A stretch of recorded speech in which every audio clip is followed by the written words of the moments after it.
എടാ, എൻ്റെ പേഴ്സ്പെക്റ്റീവ് ആവൂല നിങ്ങളുടെ പേഴ്സ്പെക്റ്റീവ്, നിങ്ങളുടെ ശരിയായിരിക്കൂല ഇവരുടെ ശരി. ഇത് നിങ്ങൾ ആദ്യം മനസ്സിലാക്കണം. നമ്മളൊരു സമൂഹത്തിനകത്ത് ജീവിക്കുന്ന ആളുകളാണ്. വ്യത്യസ്തങ്ങളായിട്ടുള്ള ചിന്തകളുണ്ടാവും.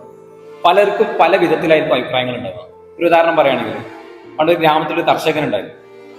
ഈ കർഷകർക്ക് കൃഷി കൂടാതെ കുതിര കച്ചവടം നടത്തിയിരുന്ന ഒരാളാണ്. പിന്നെ ഇയാളുടെ എല്ലാ ഇതും നഷ്ടപ്പെട്ട് ഇങ്ങനെ ജീവിക്കുന്ന സമയം ഒരു കുതിര മാത്രമേ ആക്കുന്നത്. ഈ കുതിര ഒരു ദിവസം കാട്ടിലേക്ക് ഓടിപ്പോവാണ്.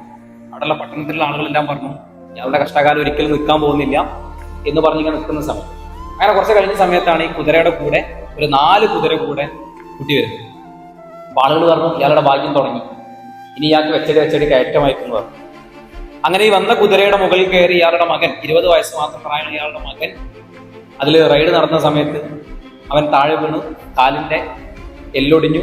അങ്ങനെ കുറച്ചു കാലം ഇയാൾ സുഖമില്ലാതെ ഇങ്ങനെ കിടക്കുന്ന സമയം. അപ്പോൾ ആളുകൾ പറഞ്ഞു ഇയാൾക്ക് കഷ്ടകാലം വീണ്ടും തുടങ്ങി. അങ്ങനെ ആ ഗ്രാമത്തിലേക്ക് ആർമി വരികയാണ്. ആ നാട്ടിൽ കമ്പൽസറി ആർമി റിക്രൂട്ട്മെന്റ് നടത്തുന്ന സമയമാണ്.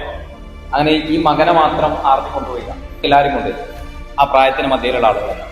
ആളുകൾ പറഞ്ഞു വീണ്ടും അയാൾക്ക് ഭാഗ്യം കിട്ടോ, അയാളുടെ മകനെ മാത്രം കൊണ്ടുപോയില്ല. അപ്പം വ്യത്യസ്തങ്ങളായിട്ടുള്ള സമയം, വ്യത്യസ്തങ്ങളായിട്ടുള്ള ചിന്തകൾ, വ്യത്യസ്തങ്ങളായിട്ടുള്ള അഭിപ്രായങ്ങൾ, ഇങ്ങനെയാണ് സമൂഹത്തിനകത്തുള്ളത്. ഏതൊരു കാര്യത്തിനും വ്യത്യസ്തങ്ങളായിട്ടുള്ള അഭിപ്രായങ്ങളായി. അതുകൊണ്ട് നമ്മൾ ശരിക്കും നമ്മളായി ജീവിക്കുക എന്നുള്ളത്, നമ്മുടെ അഭിപ്രായത്തിൽ നമ്മൾ ഉറച്ചു നിൽക്കുക എന്നുള്ളതാണ് നിങ്ങളോട് പറയാനുള്ളത്.